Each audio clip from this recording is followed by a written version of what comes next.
tema yang diamanahkan kepada saya adalah meneladani kedermawanan Rasulullah Sallallahu Alaihi Wasallam. Sekalian saya mau promosi sama ibu-ibu, bapak-bapak. Ini kreatif nih DKM, tapi promosinya nanti. Sekarang ceramah dulu. Bapak Ibu sekalian, Umar bin Khattab radhiyallahu an menceritakan kepada kita dalam hadis Tirmizi. Beliau menceritakan tentang Rasulullah Sallallahu Alaihi Wasallam. Suatu hari didatangi oleh seorang laki-laki. Ngapain ini orang laki-laki? Minta-minta sama Rasulullah. Rasulullah minta sedekah, dikasih sama Rasulullah Sallallahu Alaihi Wasallam. Kirain hari ini doang, besoknya datang lagi, minta lagi sama Rasulullah, dikasih juga sama Rasulullah. Kirain selesai, ternyata besok lagi datang lagi. Sudah 3 hari berturut-turut datang. Nggak kebayang kalau datang ke rumah saya. Pertama oke, kedua ini orang, ketiga mungkin tutup pintu. Tapi Rasulullah enggak, masih lain, masih dikasih sama Rasulullah. Yang keempat, ini emang orang nggak tahu diri, datang lagi minta ya Rasulullah. Pada hari keempat Rasulullah sudah tidak punya apa-apa. Mohon maaf, hari ini saya tidak punya apa-apa wahai Fulan. Tapi kalau kau berkehendak, maka ambillah barang-barang yang kamu suka, anggap itu sebagai utang buat saya. Nanti pada saat saya punya akan saya ganti, langsung saya bayar. Rasulullah nggak punya apa-apa, dia suruh orang ngambil barang di tempat lain, nanti dia yang bayar. Dahsyat. Sayyidatuna Aisyah menceritakan kepada kita dalam hadis diriwayatkan oleh Imam Ahmad. Apa kata Sayyidatuna Aisyah? Suatu hari Rasulullah Sallallahu Alaihi Wasallam sakit. Kemudian dia punya harta 7 dinar. 7, 5 tambah 2, 7. Dia panggil Siti Aisyah, wahai Aisyah, sedekahkan harta kita yang 7 dinar. Cepat sedekahkan. Setelah beliau perintahkan, beliau pingsan. Rasulullah pingsan. Karena Siti Aisyah tidak punya keluangan waktu, ya, sibuk pada saat itu, sampai Rasulullah Sallallahu Alaihi Wasallam terbangun siuman dari pingsannya. Ketika dia bangun, dia bertanya, wahai Aisyah, apakah kamu sudah mensedekahkan 7 dinar yang tadi? Jawab Siti Aisyah, belum ya Rasul. Tadi aku sibuk. Dengan muka yang cukup masam Rasul Sallallahu Alaihi Wasallam, kenapa bisa demikian?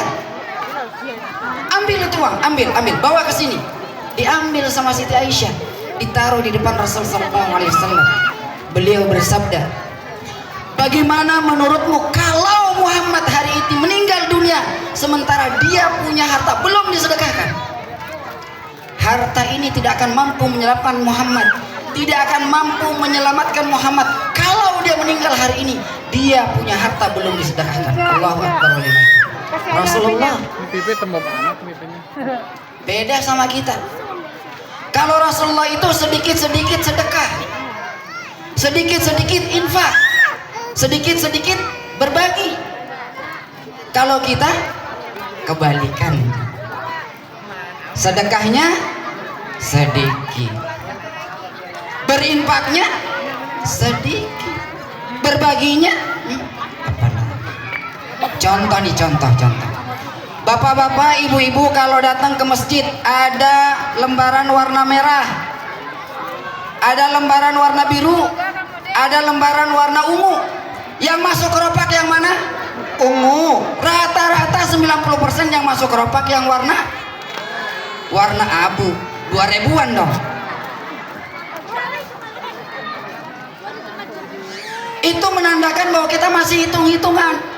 Tapi Rasulullah nggak pernah lama harta itu berada di genggaman. Nggak pernah lama. Kalau kita barangkali punya tabungan berpuluh juta, Rasulullah nggak pernah. Dapat bagi. Itu Rasulullah.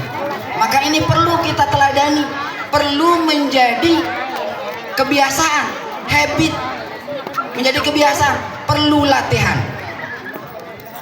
Bapak Ibu sekalian, Allah Subhanahu wa taala dalam Al-Qur'an di surah 63, surah Al-Munafiqun ayat 10, bisa kita buka, menyuruh kita untuk segera berinfak, segera berinfak, segera berinfak, segera berbagi. Apa kata Allah Subhanahu wa taala? A'udzubillahi minasyaitonir rajim. Bismillahirrahmanirrahim. Wa anfiqu mimma razaqnakum min qabli an ya'tiya ahadakumul maut fayaqulu rabbi laula akhartani ila ajalin qarib fa asaddaqu wa akum minas salihin. Wahai umat manusia, berinfaklah, segera berinfak dari sebagian harta yang aku berikan kepadamu, yang kami berikan kepadamu. Jangan sampai salah seorang di antara kamu dijemput oleh kematian. Nah, kalau udah meninggal, ini nanti ada penyesalan. Kalau ada tabungan banyak di rekening bank, segera infakkan. Kenapa? Karena orang meninggal belum berinfak. Ini jawabannya. Fayaqulu rabbi laula akhartani ila ajalin qarib. Ya Allah, kalau sekiranya engkau tangguhkan sedikit saja usiaku, umurku, maka aku akan bersedekah.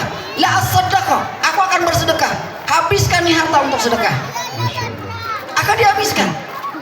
Wa akum minas salihin, dan mudah-mudahan aku menjadi orang yang saleh. Itu nanti kalau sudah meninggal. Kalau sekarang kita lupa. Kenapa kita lupa? Jarang baca Al-Quran. Ibu bapak sekalian, harta kita hakikatnya cuma 3. Bu, pak, ibu, bapak, harta kita hakikatnya cuma 3. Apa aja ya, Ustaz itu? Yang pertama apa yang kita makan, yang kedua apa yang kita gunakan, yang ketiga apa yang kita infakkan. Rasulullah SAW bersabda dalam sebuah hadis diriwayatkan oleh Imam Muslim pada nomor hadis 8959. Apa kata Rasulullah SAW? Beliau menyampaikan kepada kita bahwa sesungguhnya innama lahu min malihi talas, harta seseorang itu cukup 3 doang, nggak lebih dari 3. Ma'akala fa'abna, apa yang dia makan itu akan habis. Yang kita makan apapun habis. Makanya kalau ibu-ibu, bapak-bapak masih sehat, makan sepuasnya. Kalau ada tabungan di bank, tarik, makan, sedekahkan. Ya. Karena kalau kita sakit kita nggak bisa makan enak. Betul? Nggak bisa makan enak. Ketimbang tabungan banyak di sana, mendingan ambil untuk makan. Karena di tabungan belum tentu jadi milik kita. Sekali lagi Bapak Ibu sekalian, di tabungan itu belum tentu jadi milik kita. Yang pertama apa yang kita makan, yang kedua apa yang kita pakai, yang kita gunakan. Baju harganya 260.000 dipakai setahun usang, Pak Abla akan usang.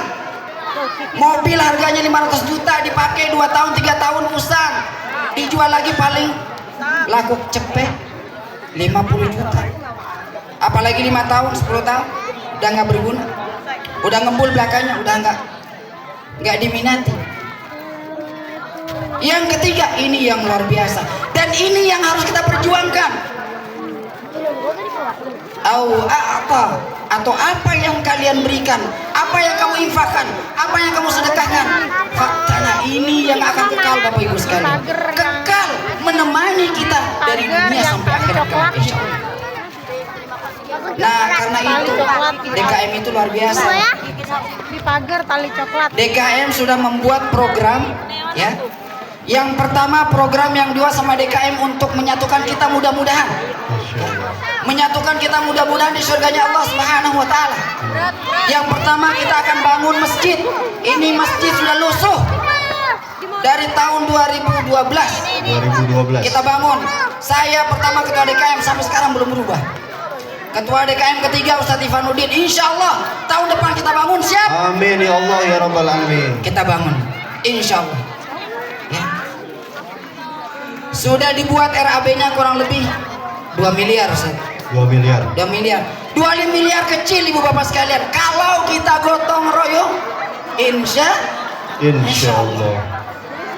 apa yang dijanjikan oleh Rasul sallallahu alaihi wasallam dalam sebuah hadis diriwayatkan oleh Imam Bukhari 450 nomornya, Muslim nomor hadis 533, man bana masjidan lillahi banallahu fil jannah mithlah, atau redaksi yang lain, man bana masjidan lillahi banallahu baitan fil jannah.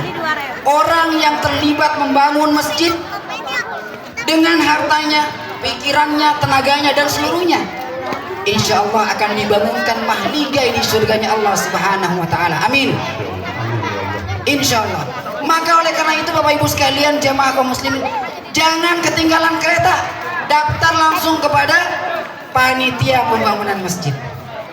Jadi donatur. Ustaz, saya mau infak 10 juta, utang 2 tahun. Boleh. Gak apa-apa. 5 juta utang setahun, gak apa-apa. 100.000 utang, masa 100.000 utang? Gak mungkin. Gak mungkin. Bapak Ibu sekalian, yang kedua, nih terakhir karena saya Samsung dan yang kedua, yang terakhir, DKM sudah membuat namanya program CS Mama. Nah, CS Apa Mama itu CS Mama Ustaz? lah, nggak bahaya tak? Bukan CS Papa? CS Mama. Mama, Kenapa nggak ya? pakai ayah ya? Nah itu Ah. yang jadi pertanyaan. Nanti pertanyaan ini, kenapa Apa ya? nggak pakai Mama? Karena kalau pakai Mama, Mama itu suka belanja. Bapak-bapak, ayah-ayah suka bekerja. Jadi kalau dapat gaji langsung kasih Mama. Sepu rokok Pak Nah. Ustaz. Mama-mama suka belanja. CS artinya celengan sedekah masuk rumah. Nah, ini program DKM sudah di launching sekitar 2 minggu yang lalu atau 3 minggu yang lalu. Baru beredar di Blok B. Insya Allah nanti masing-masing rumah akan dibagi dan dijelaskan oleh petugas DKM. Insya Allah ini akan menghantarkan kita ke surga, insya Allah Bu. Amin ya Allah ya Rabbal Alamin. Ada kembalian GoPay, celing masukin. Kembalian 1.000, celing masukin. CS Mama. Kembalian CS Mama ya. CS Mama. Itu. CS Mama. Nih, Kalau mamanya ada 3, CS Mama gitu. Mama. Oh, Biasanya opat mau mahal. Masukin. Nanti setiap bulan insya Allah diambil sama petugas DKM. Kalau sehari masukin GoPay Bu, 1 bulan 15.000. Masya Allah kalau 400 kakak. Nah dikali 400 Kali Ustaz, 400 ya. kakak. Masya Allah. Kalau sehari masukin 1.000, jadi berapa? Jadi 400.000, 400.000. Kalau sehari masukin 2.000, 800.000. 800.000. Kalau sehari masukkan 1 juta, Kalkulator Pak. Kalkulator. Masya Allah. insya Allah ini akan membantu. Kenapa Bapak Ibu sekalian? Ini cerdasnya DKM karena dia ingin kita bersedekah tiap pagi. Dan sedekah pagi itu akan diganti sama Allah. Dalam sebuah hadis diriwayatkan oleh Imam Bukhari, nomor hadis 1351. Imam Muslim nomor hadis 1678. Apa kata Rasulullah sallallahu alaihi wasallam? Ma min yaumin yusibul abdu illa malakani yanzilan. Tidaklah setiap orang hamba-hamba melewati pagi, melewati subuh, kecuali malaikat turun 2 malaikat. Apa yang mereka kerjakan? Mereka lihat siapa yang sedekah nih. Pak Rudi udah sedekah pagi belum? Pak Rudi sedekah belum hari ini? Dilihat sama malaikat. Salah satu di antara mereka berdoa, fayaqulu ahaduhuma Allahumma ati mumfikan khalakan. Ya Allah, beri ganti yang terbaik bagi mereka yang sudah bersedekah hari ini. Jadi kalau ibu pengen kaya, bapak pengen kaya, sering-sering bersedekah. Amin ya Allah ya Rabbal Alamin. Yang kita khawatirkan Bapak Ibu sekalian, ketika kita masih punya uang, masih punya harta, nggak sedekah, kita tahan untuk sedekah. Malaikat yang satu lagi berdoa, Allahumma ati mumsikan talakan. Ya Allah, pailitkan, bangkrutkan mereka yang menahan hartanya tidak mau disedekahkan. Nah pertanyaannya, kalau malaikat yang berdoa kira-kira dikabul apa kagak Bu? Oh boleh Ustaz. Makanya mulai nanti ketika kencelengan turun, setiap pagi masukin 1.000, 2.000, 3.000, 100.000, terserah ibu-ibu. Demikian, billahi taufiq hidayah. Assalamualaikum warahmatullahi wabarakatuh. Waalaikumsalam.